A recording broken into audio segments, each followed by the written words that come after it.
les producteurs de légumes cherchent des nouvelles stratégies et techniques alternatives pour réduire et améliorer l'usage des produits phytosanitaires.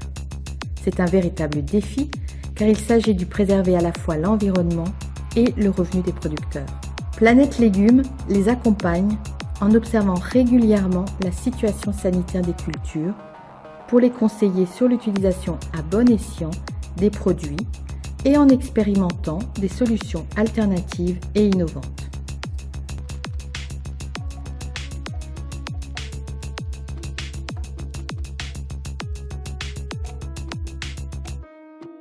Donc là on regarde s'il y a des teignes en fait dedans. Ce sont des petits lépidoptères. On voit bien qu'on a les teignes là. Bon, il y a une très faible pression, hein, il n'y en a que deux dans le piège. Donc là ici en fait on a une capsule qui diffuse des phéromones. En fait on va attirer les mâles de lépidoptères avec ces phéromones. Et ces phéromones normalement sont aussi diffusés naturellement par les femelles de lépidoptères qui permettent d'attirer les mâles et puis vont procéder à l'accouplement. Et du coup nous on piège, les mâles vont venir sont attirés et vont venir se poser sur la plaque engluée et vont rester collés.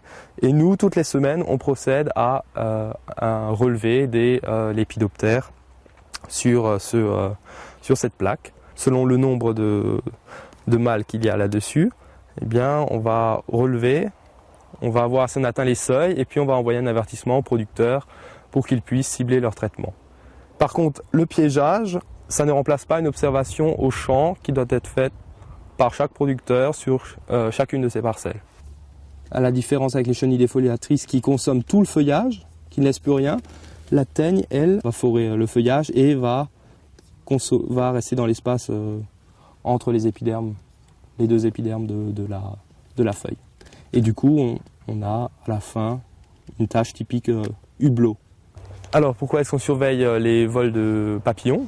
Eh bien, ce qui est le plus redoutable pour la culture, c'est le stade larvaire. Les larves en fait se nourrissent des feuilles du chou et du coup provoquent des dégâts et ça limite la photosynthèse et ça peut conduire à des pertes de rendement. C'est pour ça qu'on surveille ça.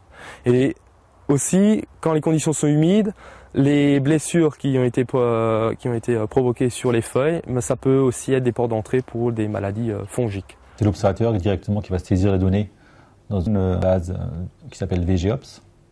Donc c'est Vigilance Observation des cultures.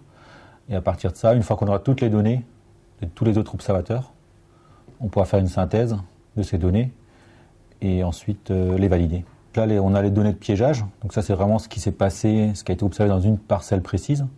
Ensuite, le modèle va nous donner une situation plutôt sur la petite région. Par exemple, autour d'Aubernay, on aura une idée de l'évolution normale par exemple du TRIPS. Il y a des données de station météo qu'on va également valider et ensuite faire tourner des modèles pour sortir des valeurs qu'on va comparer au piégeage. Et à partir de ça, on va travailler pour ensuite faire l'analyse de risque. Et s'il y a besoin, donc on enverra un flash, un avertissement en fait au producteur. Donc là, on dira soit sur l'ordinateur, soit par SMS, soit par fax. L'effet bénéfique des avertissements, c'est surtout par rapport au traitement qu'on faisait avant systématiquement tous les 15 jours. Là, on essaye de les réduire et de traiter que s'il y a vraiment un problème. Donc c'est un gain financier, mais c'est aussi un gain pour l'environnement parce que bon, on traite quand même, on va dire, beaucoup moins. On essaye de réduire de 30 à 40% les traitements et l'efficacité, eh bien, elle est bonne.